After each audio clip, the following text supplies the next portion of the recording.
Amigos imaginarios, la nueva película de Deadpool sin groserías ha sido un tema de conversación en los últimos días. ¿Lo hizo bien? ¿Lo hizo mal? Yo creo que todo lo contrario. Estos aquí no sabemos de cine, comenzamos.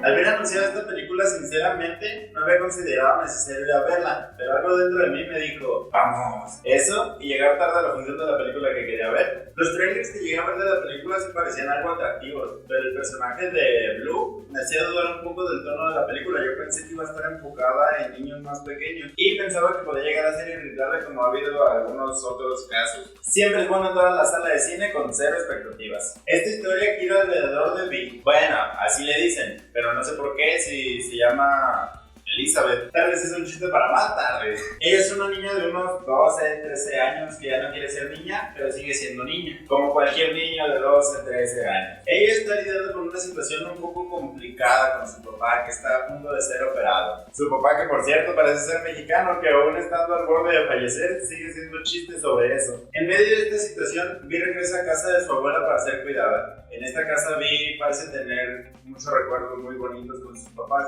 y es aquí donde empieza la magia. O comienzan las alucinaciones, por eso el calor, a veces uno se deshidrata y empieza a ver cosas que no son. Tomen agua. Vi comienza a ver amigos imaginarios que se andan quedando sin chamba porque sus niños ya crecieron. Algo como en Toy Story. Estos amigos imaginarios fueron creados específicamente por sus propios niños. Ellos imaginaron su forma, los materiales de los que iban a estar hechos y sobre todo sus habilidades y sus emociones. Es aquí donde Viv detecta una oportunidad de inversión y dice, vamos a hacer una empresa, yo pongo el terreno, ustedes van a ser los activos y yo los voy a asignar. Le sacó su RFC y todo. Y con la ayuda de Ryan Reynolds empieza a buscarles jale a estos Amis, que así se llaman. Este chiste era más bueno, o era mejor.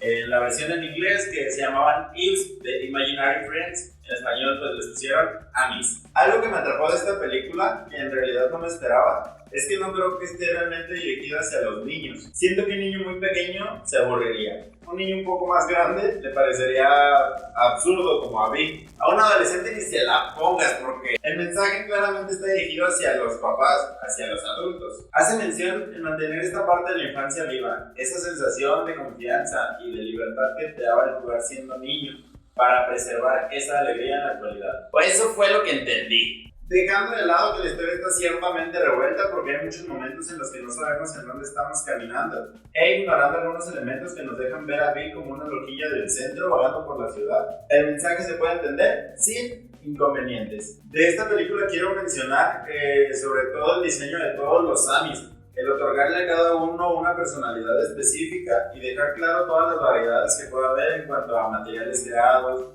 la personalidad del niño que los creó y las habilidades que cada uno puede llegar a tener. Me parece que fue necesaria mucha imaginación. Creo que es de las mejores cosas logradas en esta película. Mi favorito yo puedo decir que fue el koala que andaba como siempre volando, y el inspector es de todo intenso. Pocas líneas, pero muy bien dichas. Además de la increíble actuación de la niña que hace a Vi. De verdad que de un inicio la odié con una sola frase que dijo, y ya al final pues uno empatiza con ella y hasta la quiere abrazar y todo. La verdad no esperaba pues literalmente nada de esta película y me ha logrado conmover. Llegó el punto en el que pues se salen las lágrimas sin que uno quiera, y siento que el verdadero valor no está dentro de la película, porque la historia puede ser simple, puede estar mal hecha, puede estar revuelta, pero el valor agregado que tiene es que te hace conectar con lo que tú viviste en tu infancia, el cómo reaccionaste en esta transición de convertirte en un niño a un adolescente odiado por todo el mundo, y es esa conexión contigo, con esa etapa, lo que le otorga su valor sentimental. No es que la película sea chantajista, o sí, pero totalmente se cuelga de recuerdos tuyos. No es como que te manipule en base a lo que ellos te plantearon. A mi parecer, ¿verdad? Si ya viste esta película y tienes una opinión diferente, déjamela aquí abajo en los comentarios. No hay ningún problema. Si te gustó el video, puedes suscribirte al canal para que no te pierdas ninguno de los que vayas siguiendo. Si no te gustó, déjame un comentario tirando hate. Yo personalmente espero que les haya gustado y les recomiendo esta película. Vayan a verla con toda su familia y nada más. Esto fue Aquí Nos Hablamos de Cine. Terminamos.